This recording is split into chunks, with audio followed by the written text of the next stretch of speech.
You're listening to The Novel Game here at Avonside Studio.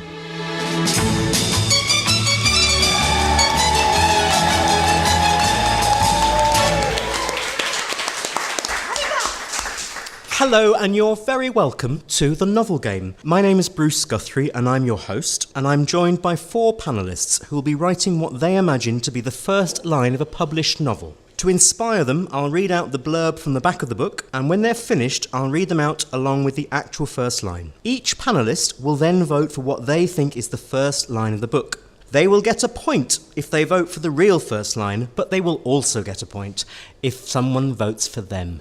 So, to our panellists, on my left, singer, songwriter and performer type Stuart Flynn, musician, model and muse Louis MacGillivray, on my right, actor and improviser Heather Urqhart, and comedian, actor and writer Marian Pashley, and sitting next to me is our guest scorekeeper and reader. I give you the actor Mike Goodenough, and here, ladies and gentlemen, is the available talent.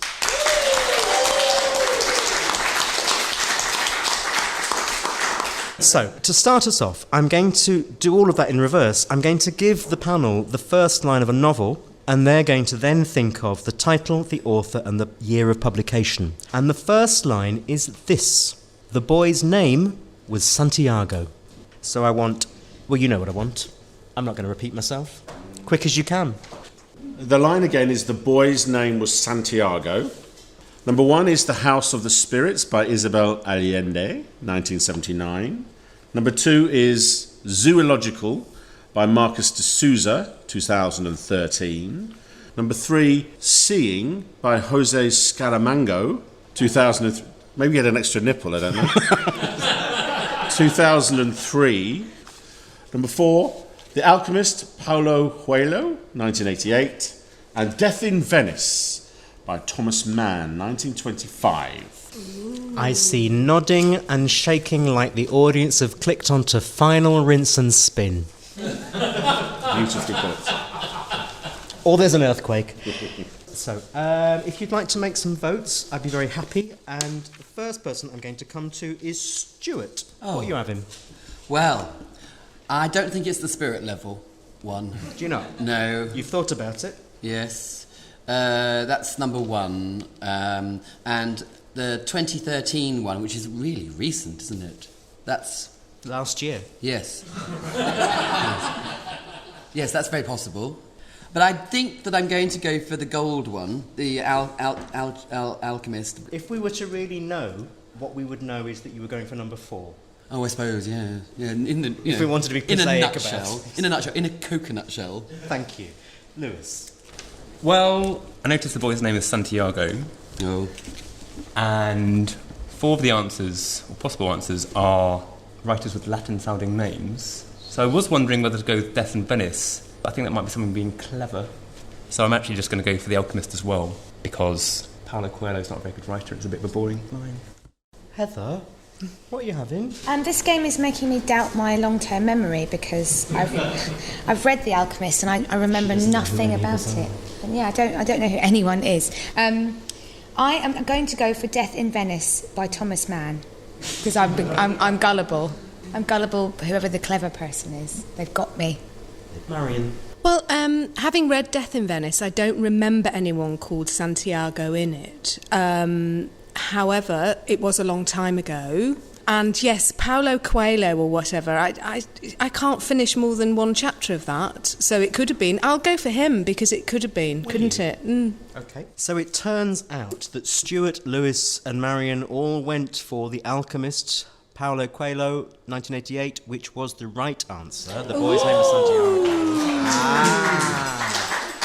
And Heather, Marian had you. Marian. Yeah. It's not the first. Marian. Done it again. She had you. She did. She well and truly did. Mike. And the scores are, Heather remains unfortunately gullible with 0, nothing. Stuart and Lewis have 1. Marian streaks ahead with 2. Okay, so we come to a book called Love Hunt, and it was written by Fiona Walker, who I went to university with. And it was published in 2009. And the back of the book says this. Liv has picked up the secret of infidelity. Pixie is in hot pursuit of a wayward lover, while Phelia's spurred into a covert affair. Faith longs to run her boss to ground and into bed. And Trudy in full cry is on the trail to temptation. 5 women, 1 treasure hunt, and some spectacular prizes. But what is their ultimate reward? A tantalising yet dangerous affair? An intriguing distraction from country life? A successful seduction? Join the love hunt!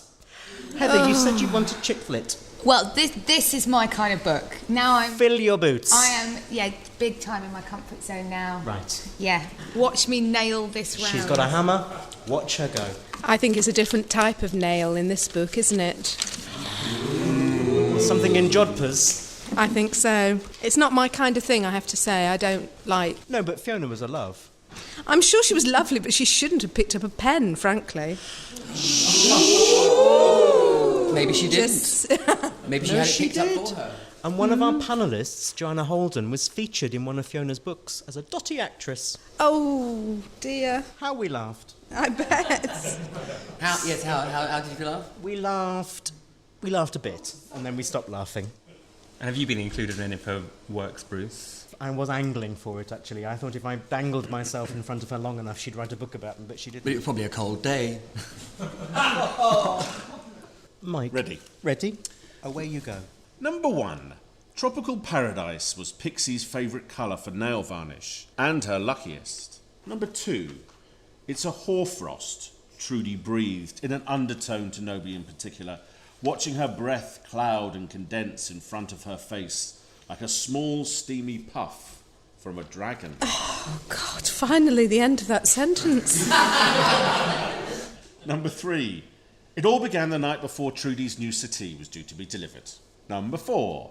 Feely was by name as much as she was by nature, but the same could not be said of Faith. And number 5. Jonathan smiled as he watched his regular happy hour party take to their table on the terrace. Jonathan, the tight-trousered barman, I imagine. Yes. Lewis. Well, Hoarfrost and Dragons sounds more like Game of Thrones. I'm torn between Happy Hour and Nail Varnish, but I don't think a chick lit author would open her book with a man, so I'm going to go for the Tropical Paradise. OK, so you're going for number 1. Whoever had lucky nails, though? I mean, lucky knickers or lucky perfume, but lucky nails, really? Unless it's a serial killer, I'm not buying it. Would you then, if it was? Oh, gosh, in a minute, in a flash, if someone clawed people to death and they were found in deserted spots. Brilliant. An episode of Dexter. Quite, yes. I have a red nail varnish, and the name of it is Not Really a Waitress. Not really a waitress. That is genuinely the name of a red nail varnish I have. Oh, sold to actresses everywhere. Yeah. What are your thoughts, Heather? Can I just actually check that you did say hoarfrost? Yes. Okay. Just wasn't sure whether my ears were playing tricks on me. I love it, but I'm not going to go for hoarfrost. Number 3, the settee being delivered. That's got Stuart Flynn written all over it to me. So far, so good. Watch his poker face. Oh, so sorry. So far, so good. I wish I'd paid more attention to the names you mentioned, because I like number 4, but I can't remember if they were the names of the characters. Right.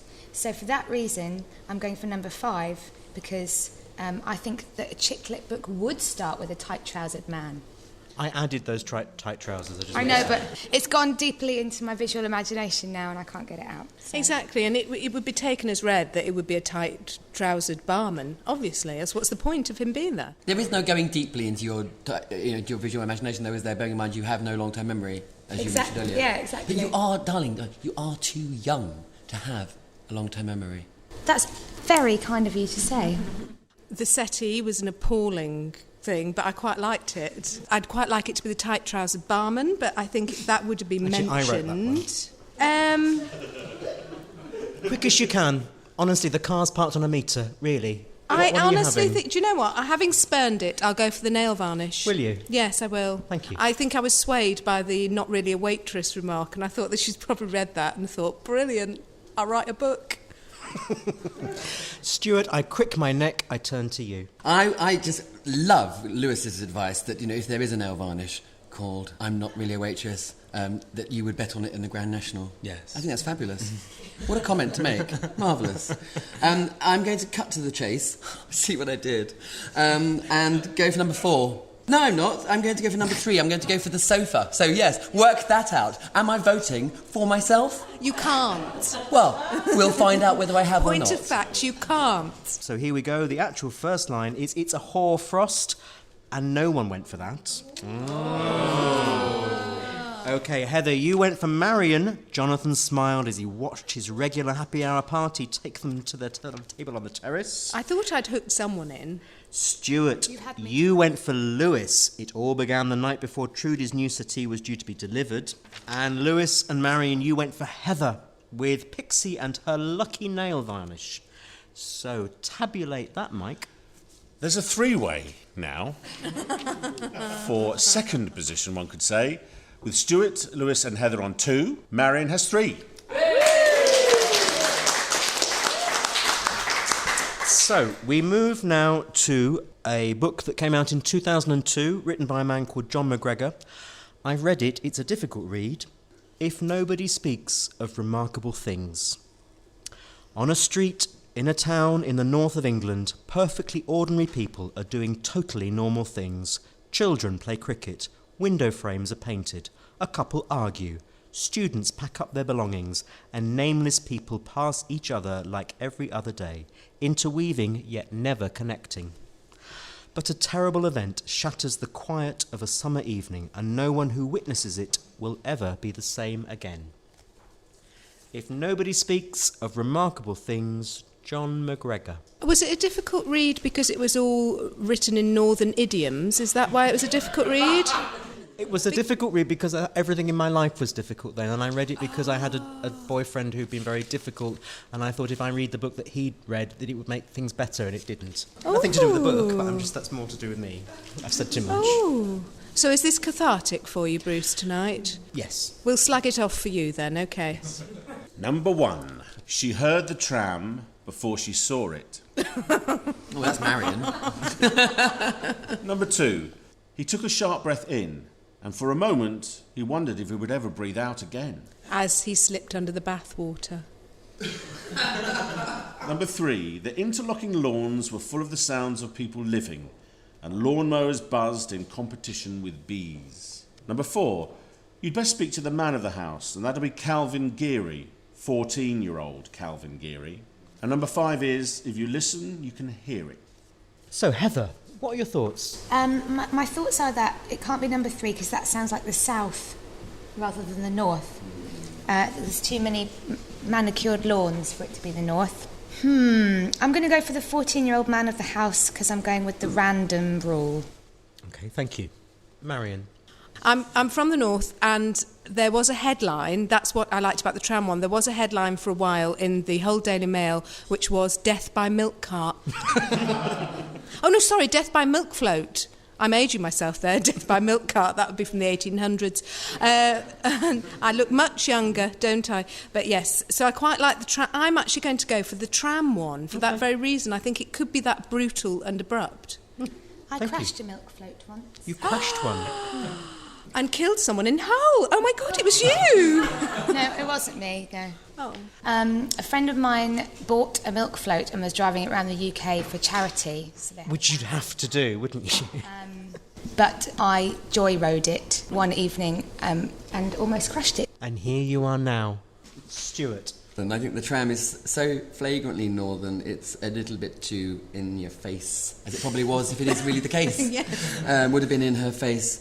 I like number 4, social services. I like that because that's northern but subtly northern. But I also like Marian's one, which is possibly the last one because that's another short one. So I'm going to go for number 5. Thank you. Lewis, what are your thoughts? I thought Listen and You'll Hear It actually sounds like a real first line. But number 4 mentions a character's name which isn't in the blurb. And there might be a trick, but I'm going to go for it. Well, you haven't got long to find out. This is the bit I actually like best. Oh, the real answer, if nobody speaks of remarkable things, is, if you listen, you can hear it. Stuart, you got that. So Stuart gets a point.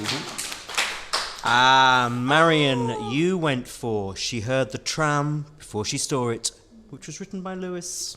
Lewis gets a point. Heather and Lewis both went for Stuart. You'd best speak to the man of the house, and that'll be Calvin Geary, 14-year-old Calvin Geary. Stuart, you were very tricky. You talked about it, didn't you? You played up your own piece. But it had already been voted for. Not by me. Not by you, but by the others that matter. Mike. There's been a change of the lead. That'd be me then. Heather has 2, Lewis and Marian have 3, Stuart has 5. Okay. So, this is Angela Carter, 1972, and the book is called The Infernal Desire Machines of Dr. Hoffman. And the back of the book says this: the story of a war fought against the diabolic Dr. Hoffman, who wanted to demolish the structures of reason and liberate man from the chains of the reality principle forever. Dr. Hoffman chose the human mind and the human heart for his battleground, and it was left to Desiderio to stop him. Desiderio. That's a name, isn't it? I had to practice that. If I had a cat, I'd call it Desiderio. Desiderio over thereio. Exactly. Isn't it? And then when you were calling it last thing at night and were tired, you'd be calling Des. Yeah, and then Des O'Connor would roll up. Exactly. How awkward. I got the giggles the other day in the shower because the other showers were slightly broken and they were making funny noises, and one of them was making a noise like a duck, quack, like that, occasionally, intermittently, which made me giggle slightly. And another one was sounding like a very wheezy old man sighing despairingly into a kazoo.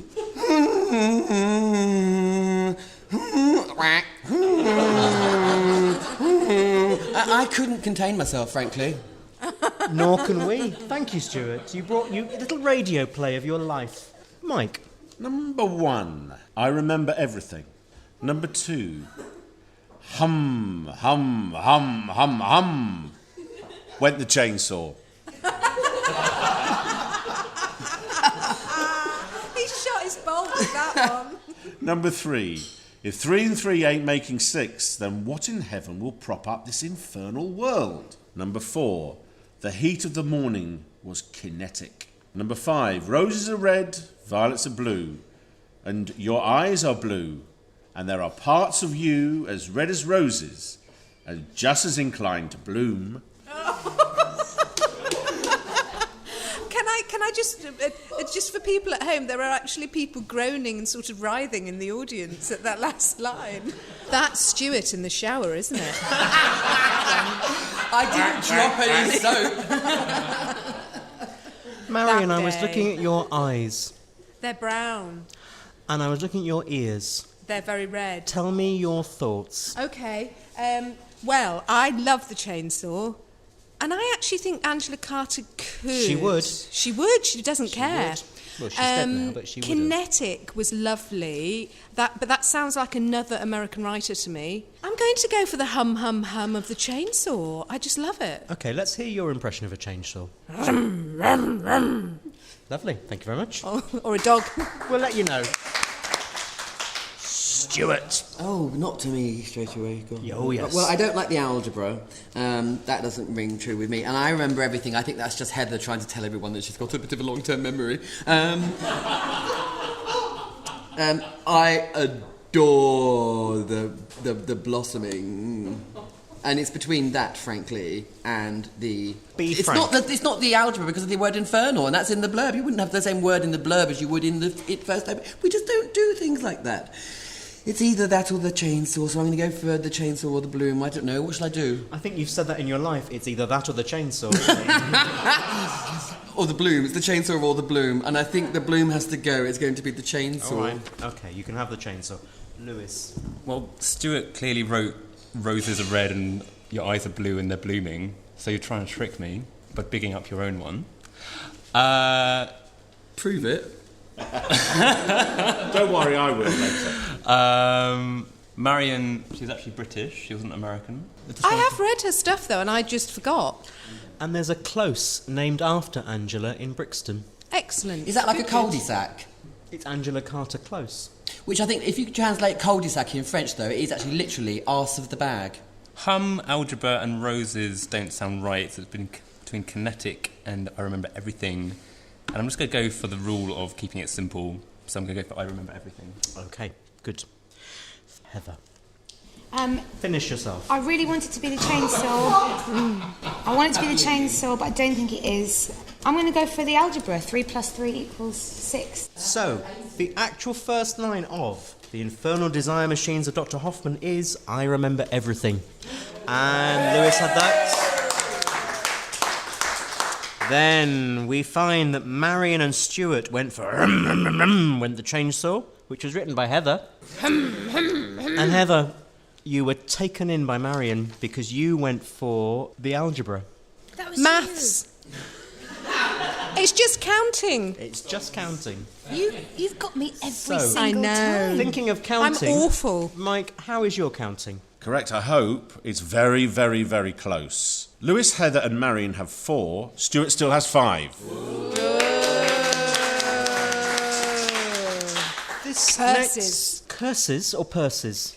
Curses, okay. This is the biography round. This is E.R. Braithwaite, 1959, To Sir with Love. Oh.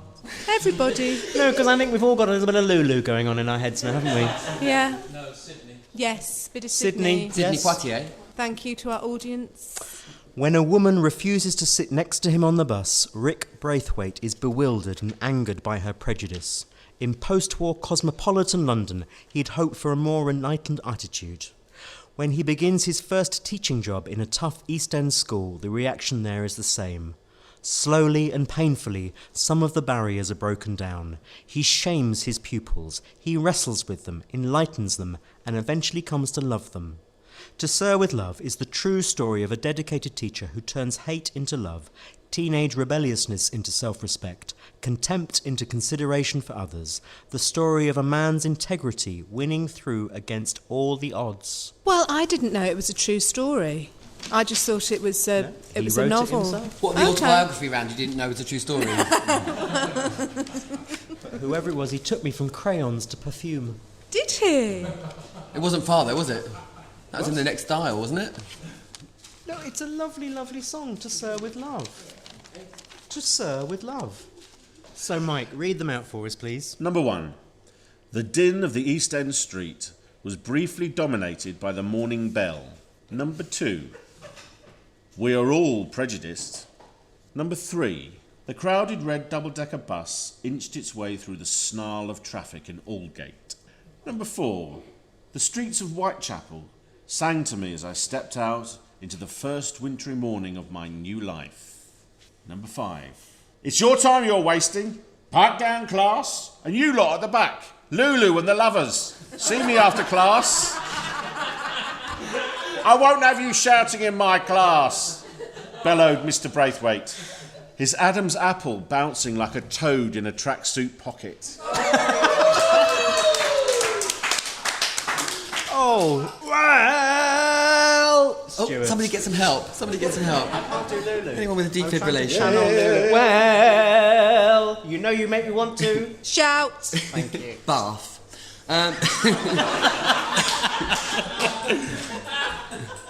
I actually used to use that as my sound check, and I might well do in future too.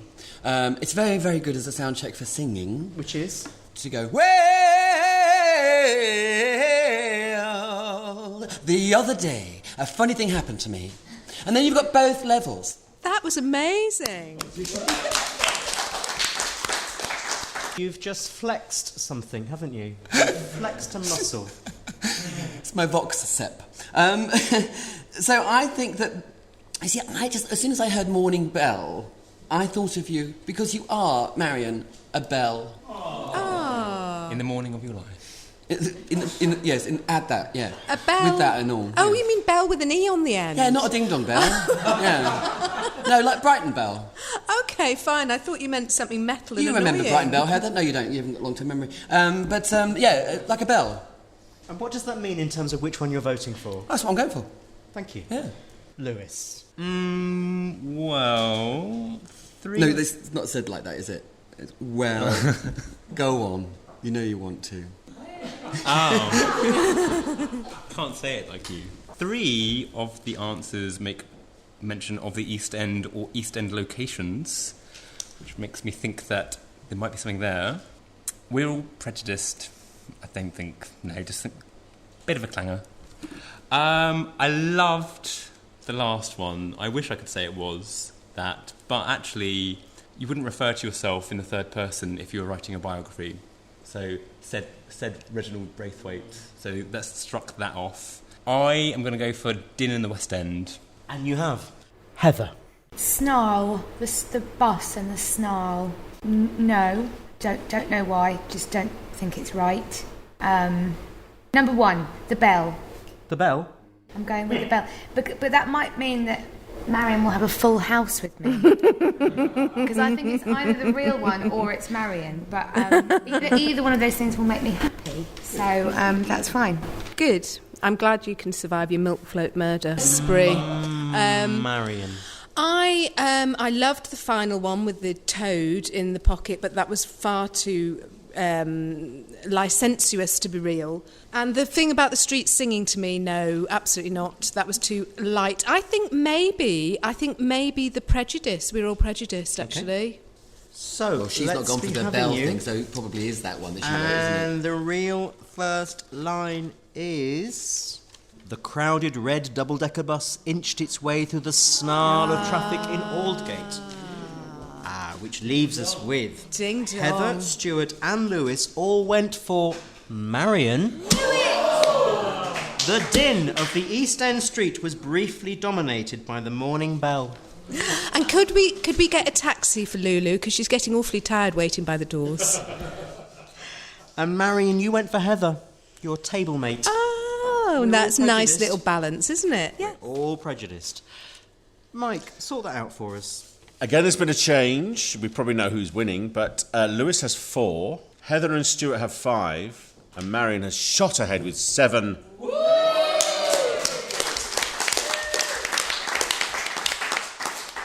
It's a rhetorical question, but is there everything to play for? Yes, indeed. It is still possible for anyone to win. OK, in which case we come to the last round, which is writing the last line of Dr. Jekyll and Mr Hyde, published in 1886 by Robert Louis Stevenson. Back of the book says this: It is when Mr Ummerson, a dry London lawyer, peruses the last will of his old friend Henry Jekyll, that his suspicions are aroused. What is the relationship between upright, respectable Dr. Jekyll and the evil Edward Hyde?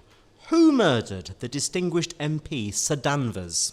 So begins Stevenson's spine-tingling horror story, the story of Dr. Jekyll's infernal alter ego and of a hunt through the nocturnal streets of London that culminates in some dreadful revelations.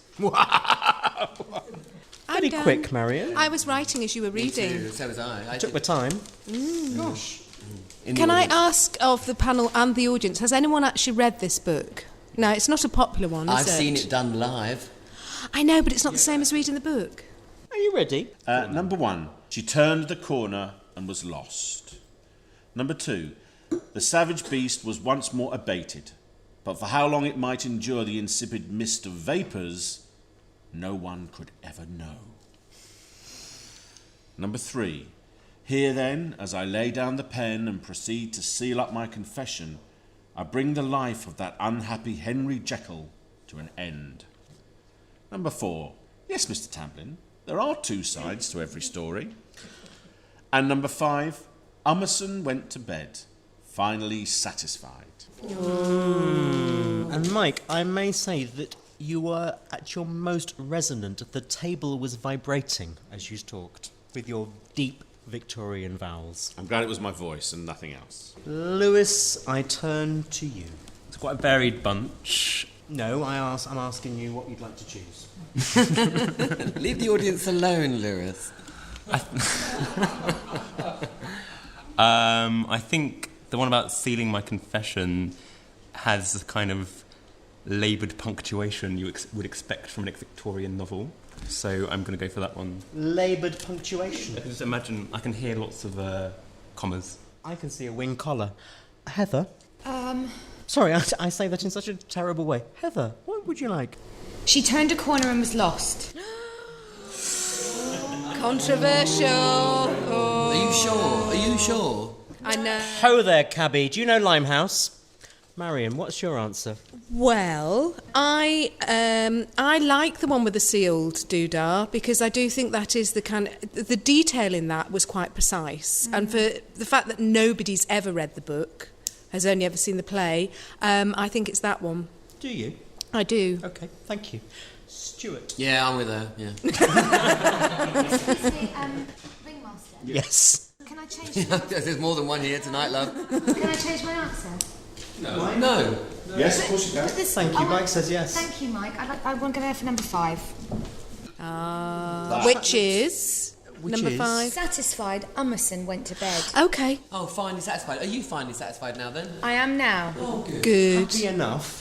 So, Louis, Marian and Stuart all went for the right answer. Here then, as I lay down the pen and proceed to seal up my confession, I bring the life of that unhappy Henry Jekyll to an end. However, Heather went for Louis. She turned the corner and was lost. But then changed her mind to me. No way! Marian, you have got me well and truly. That's because I roofied you earlier. Oh, she went to bed finally satisfied. And so did Marian, by the looks of it. I'm imagining that Marian is going to go to bed satisfied. Finally satisfied. Because that change of heart has made all the difference to the final scores. Stuart and Heather have 5. Louis has raced forward to have 7 points, but has been beaten by Marian with 8.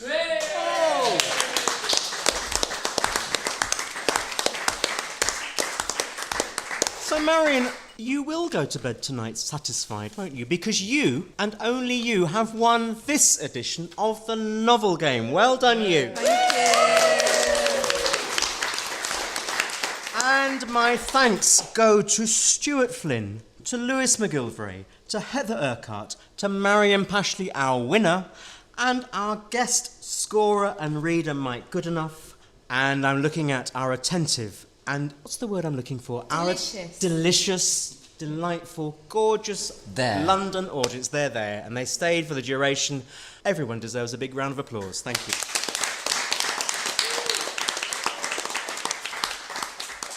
My name is Bruce Guthrie, and my suggestion is that you make it your business to listen next time we play the novel game.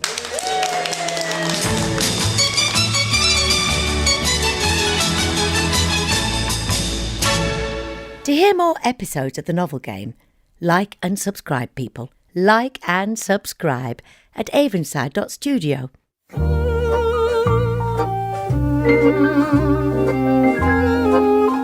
So, just a reminder that Saturday's extra chapter of the novel game can only be heard on Mixcloud. Why? What you talking about? Because you can't have music on podcasts? Why not? For rights reasons. What about my inalienable right to listen to what I want, when I want, without paying for it? Because if it's on Mixcloud, then the artist gets a royalty. Well, that's jolly inconvenient. That's as maybe, and frankly, Marian, your fine words butter no parsnips. So, if you want to listen, you'll have to go to mixcloud.com and search for Avonside Studio. It's not like you got much else on. What was that again? Let me get a piece of paper and a pencil. So, on the internet, go to www.mixcloud, all little letters, all one word, .com and search for Avonside Studio. Make it worth my while. What is this extra content you talk of? Well, I'm glad you asked, Marian. It's a DJ set from musician, model and muse Louis MacGillivray. Louis? Who's he? You know perfectly well who he is, and without him, none of this would have happened. Listen, people want extra sizzle with their sausage, and he's got some beautiful pieces. I bet he has. Well, if you say so. I do. So, this week's extra chapter of the novel game drops on Saturday lunchtime and is available only on mixcloud.com. Just search for Avonside Studio.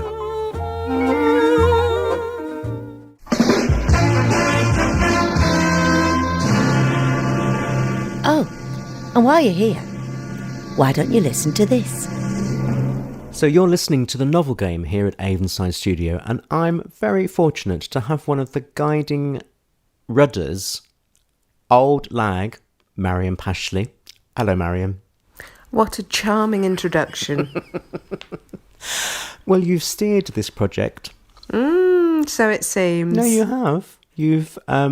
I don't really know much about showbiz. I'm a therapist by training, so I had quite a lot to learn about how show business works, and it's not really show friendship. Well, I know where all the bodies are buried. Being in this business, woman and child. It's been interesting and fun, particularly sitting in your little living room in Brixton with a glass of wine, being nonsense speakers. It was a huge fun. What's your memory? What can you remember about the first ones that we did? What you mean? The ones that we did in Brixton? Well, in there was your Brixton, room, yeah, shuffling and yes, there were and those. giggling. But what about when? Can you remember when we first took it to the Seven Dials Club in Covent Garden? Absolutely, I do. A lot of my friends came along to be audience, and sort of participants, weren't they? Yeah. A little bit. It was a lot of fun, and people seemed to really enjoy it. Actually, Yeah. I can remember. I thought actually putting some freesias on the desk would help. I don't know if it did, but I just had this sense of, I bet there better be flowers on the table. As if you were hosting a dinner party rather than putting on a show. Yes, I think it was a little bit where you could sort of see the cardboard walls wobble, like early sitcoms. But I think people quite liked that, the fact that it felt a bit kind of thrown together and not like hearing a recording down at BBC Radio Studios. People sensed that we'd sort of all mucked in and shoved it together. And kind of, I think, quite got into the fact that sometimes we got irrationally competitive in order to win the novel game. Oh, absolutely. And also, I think I did 2 at home, and then I rented that space, and the first 2 were really well attended, but it was a terrible acoustic. It was like being in an echo chamber or an aircraft hangar, and yes. it was as if people were just shouting at each other, and so it didn't have that sort of warm, close feeling that I wanted. I don't think the word ambience entered the room, did it? Not really, no. No. And then, what did you learn about how to play it? Had you played it before? The novel game? Well, just at home with you in rehearsals. Right. I've done sort of panel shows before, recorded, obviously in a much more professional setting. Sure they are. Yeah. So I kind of knew that you can't forget that you're trying to entertain people. And it was just a lot of fun. And I think I like the idea because I am a big reader. I quite like showing off. And I think one of the things, if I can throw in a big word, I will. yes, you will. Yeah, that's true. A bit of discombobulation comes easy to me. Didn't you study English? Yes, I did. Okay. I did study English. And what is it about words and writing that appeals to you? I like how very specific you can be. I think the bigger your vocabulary, the more almost surgically precise you can be with your meaning to others. And from that, I think, stems an awful lot of humour. I'm a huge fan of literary humour, and I think it is the precise word in a sentence can make something hilarious, whereas a kind of a version of that isn't quite so precise, you've lost the rapier wit. There's a reason why it's called rapier wit, isn't there? Which is? The precision slicing of a see. surgeon. Right. I'm carrying on the metaphor. Sorry, Do duh. keep up. So if you think about the different characters in the novel game, who are we? So who's Robin? Who's Fenella? Who's Stuart? And who are you in this? Oh gosh, characters as in just describe the personas? I suppose so. I think if it were the famous 5, then I think Robin is Uncle Quentin. Because he is very knowledgeable and sort of keeps things in charge, I think. Mm-hmm. He's very experienced in the game of audio play. I would say that Fenella is Anne, surprisingly erudite and witty, but sort of hides her light under a bushel a little bit, slightly. She's a helpful girl guide. I Yes. maintain. So she's an Anne. Yes, a helpful girl guide. You're right. I was getting all faffed with that. Stuart, I would say, is the villain hiding behind the bushes. I'm Timmy the dog, obviously. Why do you say that? Snapping and biting like a little terrier. And I'm opportunistic. I'm scared to ask, and who am I in all of this? Oh gosh, you're George. Right. George, yes. A proto-lesbian. Standing stockily in your useful unisex shorts, soon to discover who you really are. Oh, I love a pair of shorts, me. You do like a pair of shorts. Got the second... Made of drill. And I've got the second best legs in the business. Second best legs. I dread to ask, who's the first best legs? We know. Are they mine? They are, aren't they? I've got very good legs, actually. Do you know, that broke a dream. Last night, I dreamt that Jeremy Corbyn was coming on to me because he thought I had fantastic legs and a pair of stilettos. Oh, my goodness. Dreams of a socialist. Indeedy. That's a champagne socialist, if you like, isn't it? Drinking it out of my high-heeled stiletto. I'll just let that image... Just let that image settle. I will. Yep. Gosh, you used to be neighbours, didn't you? Yes, I did used to live quite near Jeremy Corbyn, but I don't want this to start up rumours or anything. My great-grandmother was a Gaiety girl, and people did purportedly drink champagne out of the Gaiety girl's slippers. Oh, do you know, I'd have to like someone an awful lot to want to drink. It's a waste of good champagne, and you really ruin a slipper that way. Or it could ruin a champagne and waste a slipper, whichever way round. Marian, what's your hope for this first series of the novel game? I just hope people listen to it and enjoy it. I know that there are people who enjoy a good book, and I know there's people who enjoy nattering about their books and what they've read, much as people will recommend some god-awful box set to you that you've got to watch 40 episodes of to find out there's a very disappointing ending. I think there's a real place for people to wang on about books. There is. And with that in mind, my closing question is, what book is by your bedside right now? I'm not in bed. Oh, well... I'm dressed and sitting at the dining table like you asked. Like I asked, but what book is next to your bedside? What are you reading? Do you know what I'm reading at the moment, because we are in times of austerity, is the Covent Garden Vegetable Cookbook by Marie Stone. I think it might be out of print, but I am reading through it and it's fantastic, because we are in times of austerity, if you like, or certainly kind of what I like to say we're in at the moment is make, do and mend. And it's a fantastic, I don't know if it's in print anymore, it's a book and it's got old letters from centuries ago that people wrote about Covent Garden Market and about different foods, and it makes you realise how close to the main body of Europe we've always been, because there's bits of French thrown in there. It's really interesting. I saw a very handy thing is to keep your parmesan rinds for flavouring soup. That's as maybe, but it's not vegetarian, so that wouldn't enter into my so there's no scrag end for you then, is there? Oh no, thank you. And I don't approve of cheese in a soup, actually. Really? Makes it claggy. There's no claggy soups with you, is there? No. Always fresh and bright with me. I intend to give you the very last word. Sorry? I said I intend to give you the very last word. What are your closing thoughts? My closing thoughts is all you can do is put it out there and hope people enjoy it. Lovely. All right. Thanks, Marian.